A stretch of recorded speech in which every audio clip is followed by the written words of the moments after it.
Welcome, my friends. I'm your astrologer, Patricia Tate, and this is your December 2025 forecast for Taurus. So for you, December 2025, it's going to open as this month that you are entering that feels like a quiet turning of the soil. This will be a time to tend to what has been growing beneath the surface in order to honor your roots that now sustain the next chapter for you to grow into. You have come through months of reevaluation, this inner transformation, a lot of emotional growth. December is inviting you to now merge with what you value, with what you are truly becoming. This is taking the whole year ahead and saying, this is a month of integration, of where your earthy patience is now going to meet the insight that comes with the planetary transformation. So the first date that I want to bring your attention to is the new moon. It's going to be a Gemini full moon that will oppose Venus in Sagittarius on December 4th. Know that you are going to have a focus that will be on your money, your cash, your property, your talents, your skill set, your resources. This full moon is illuminating your second house. It's of your income, your personal values. What is opposing it, what's opposite of it is the sun. Is the sun and Venus.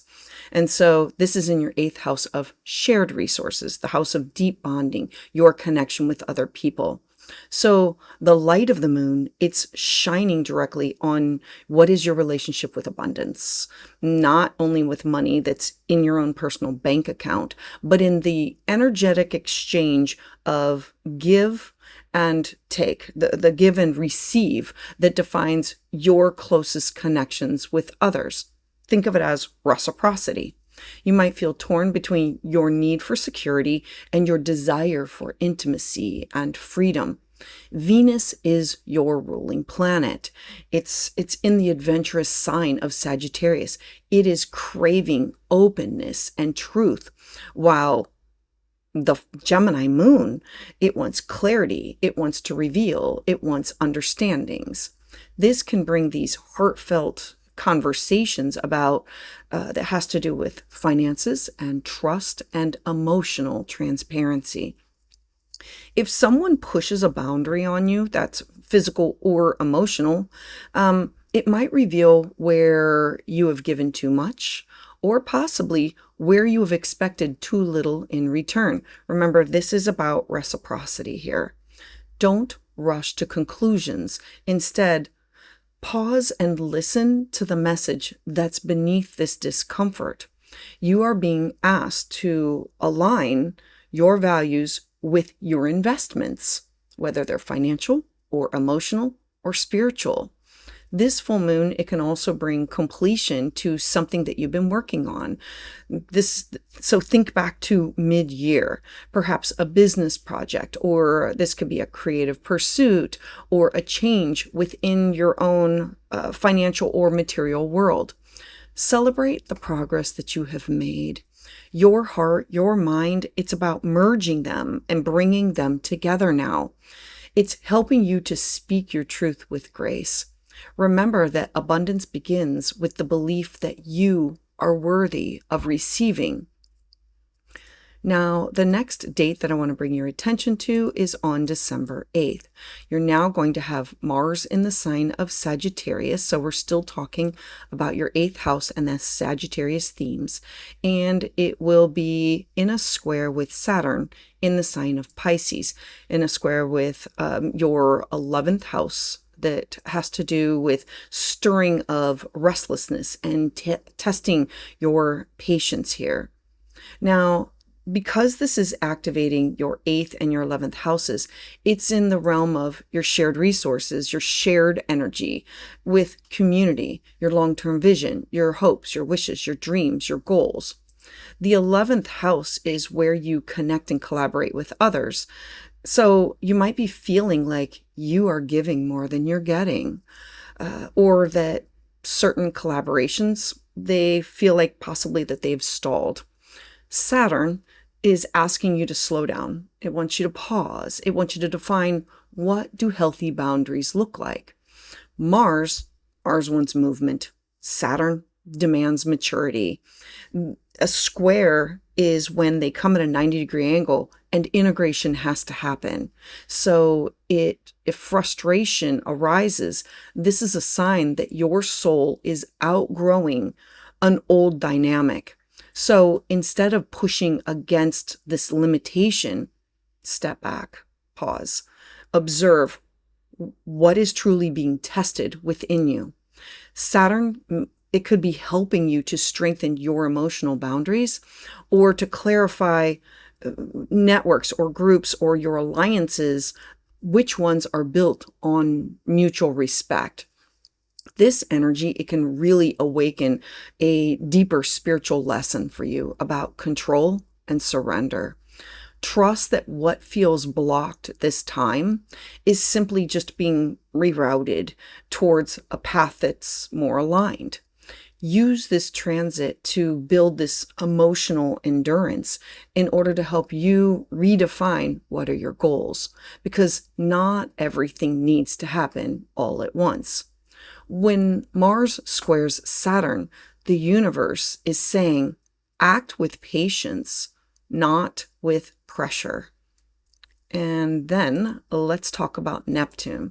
On December 10th, just a couple of days later, we're now going to have Neptune move direct in the sign of Pisces. So we're still talking about your 11th house. Those themes are now going to be carried over. And so Neptune stationing direct in the sign of Pisces, it's about your community, your friendship, your dreams for the future. Now, since late June, Neptune has been retrograde and it has blurred. Neptune is foggy, unclear. Think of it as rose-colored glasses or beer goggles. And it blurs the lines between who truly supports your vision and which ideals are still relevant for you. As it finally stations direct, think of it as the fog is now lifting and it's revealing the difference between fantasy and inspired faith for you. Friendships or these group connections that you have, they can feel renewed. They can be infused with compassion and understanding. You can feel this gentle pull towards spiritual communities or creative collaborations that feel more heart-centered. These can be in person or they can be these online communities. This is also a moment that you're going to want to reconnect with your own inner artist. Think of it as the dreamer who envisions what's possible without worrying about how it's going to unfold. Let yourself feel inspired again. Now, on the same day, you're going to have Mercury in the sign of Scorpio, and it is going to oppose Uranus. This is important because Uranus is in your first house of you, your identity, who you are, and Mercury is in your partnership sector, the other house. And so having this be about you, there can be these aha moments, these sudden revelations or surprises that can shake up your relationships, your partnerships. There can be a truth that's long been unspoken that can now burst, like Uranus is shock and surprise. So it can burst open, demanding honesty and flexibility for you. If you have felt constrained by other people's expectations, this transit's about liberating you. Uranus wants freedom. It wants liberation. Freedom does not always require burning bridges. It wants clear communication and self-respect. Mercury and Uranus working together in opposition here, it sparks this breakthrough in your thinking, your ideas, the way that you communicate. Use the brilliance of this to see yourself and your connections with other people in a brand new light. And then let's talk about Mars. On December 15th, we're now going to have Mars enter into the sign of Capricorn. Now, Mars, this is in a harmonious aspect with your first house of identity. So when Mars enters into the sign of Capricorn, your ninth house is the house of wisdom, of travel, cross-cultural experiences, your belief systems. You feel this surge of ambition to expand your world. Mars is exalted here. It thrives on having long-term purpose and disciplined growth. After months of introspection, you are now ready to take what you've learned and put it into motion. It's like, let's move this forward. This transit, it fuels your desire for study, for teaching, for publishing, to explore new frontiers. This is connection beyond the horizon. You might feel this urge to plan a trip, or to enroll in a course, or to teach a course, or to share your insights, your ideas with other people. Mars in Capricorn, it blends courage with practicality. It reminds you that your growth, it's not only about taking a risk. It's about slow and steady progress.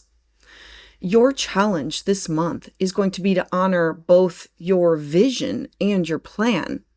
You might also be drawn to mentors or guides who model strength and integrity, or to look at spiritual paths that offer structure. Capricorn is the mountain. Whatever your next mountain looks like, begin by climbing step by step, taking slow and steady progress.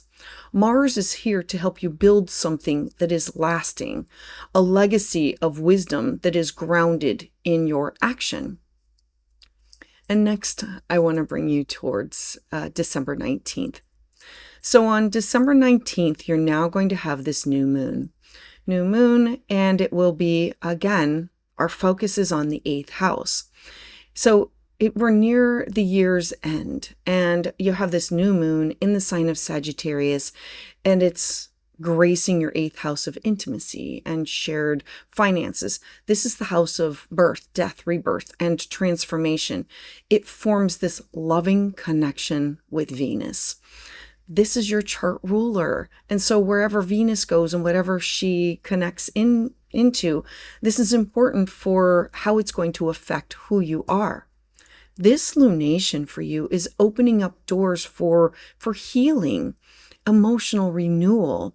This is about new beginnings in partnerships or in shared resources, connections with others. The 8th house is where we look for deep bonding experiences. This is an invitation for you to release these old fears about vulnerability and about trust. Venus and this new moon together, they are creating this tender yet empowering energy, one that encourages you to merge more deeply with those who can truly see your worth, whether it's in love or it's in business or like a soul connection. There's this potential for profound growth. Now, financially, because it's Venus, there can be these opportunities that can arise with people that you can merge your assets with. So look to invest wisely or receive support from others. This could be through alimony, child support, debt, investments. But beyond the material, this new moon, it's truly about emotional intimacy. It's allowing others in without losing yourself. So if past wounds around trust resurface, see them as these portals of growth. Sagittarius energy, it asks you to rise above the story of what hurt you and to claim the lesson that now empowers you. You are being shown that strength and softness, they're not opposites. They are sacred partners within your evolution. So for you, my Taurus friends, December is going to be this bridge between endings and new beginnings. You are learning how to hold stability while emotional transformation happens. You are looking at how to remain grounded even as your own inner world is expanding for you. The Gemini full moon, it starts the month with bringing you clarity around your own self-worth. The Mars square Saturn It's asking you to refine your understanding of reciprocity and endurance. Neptune direct, it's going to help you to restore your faith in your vision, in your friendship, in your goals. Mars in Capricorn, it's empowering you for your long-term purpose, things that you want to accomplish. Now, the Sagittarius new moon is here to renew your capacity for intimacy and this rebirth. Every single step that you take this month, it's strengthening your confidence to move into 2026 with open eyes and this open heart. I did create a 2026 year ahead astrology forecast. You can find that in the link below if you are interested in mapping out your year ahead. This focus is here to shift from external security to more of an internal trust for you. You are discovering that abundance, it flows when you honor your values, not just when you chase validation. You might find yourself reflecting on how much you've changed over this past year, emotionally, spiritually, and even professionally. These lessons, they've been extremely deep for you, but they have prepared you for the sustainable growth that you're going to experience in 2026. This earthy energy thrives on steady rhythms that you embrace. December is encouraging you to have flexibility. Change doesn't have to threaten your comfort. It can help you to expand it. When you allow curiosity to replace fear, the universe, it allows you to meet halfway in order to heal. This month's astrology, it's reminding you that true sustainability, it's born from faith, not from control. So let go of the need to predict every single outcome as it happens. Instead, look to anchor yourself in gratitude and in trust in a life that's unfolding with purpose. Your soul lesson for 2025, it centers around you being vulnerable as much as using it for empowerment. You are learning that strength isn't about holding everything together. It's about allowing yourself to evolve without the fear of loss. The universe is showing you that intimacy, it starts from within. The more you honor your own truth and value your own energy, the more aligned your outer relationships and connections become. Look to let this month be about an inner recalibration for you. When anxiety meets the unknown, return to your senses, the warmth of light, the feel of your breath, the solid of the earth below your feet. These are your sacred anchors. Financially or emotionally, avoid impulsive choices. Neptune's clarity and Mars's discipline is going to help you see that abundance, it grows through consistency and not haste. Spiritually, you are being initiated into a form of deeper trust. Trust in others, trust in timing, trust in yourself. You are learning that surrender is not a weakness. It is the purest form of faith. December for you is the balance between your material world and your spiritual awareness. Allow love and gratitude to guide your actions, and your path forward is going to unfold with grace. A mantra for you can be, I am safe in transformation. I trust the flow of abundance and love because my worth is unwavering and my heart is open. So for my Taurus friends, thank you so much for being here. I'd love to hear your thoughts about this in the comments below. And for more on this, check out my astrology forecast for 2026.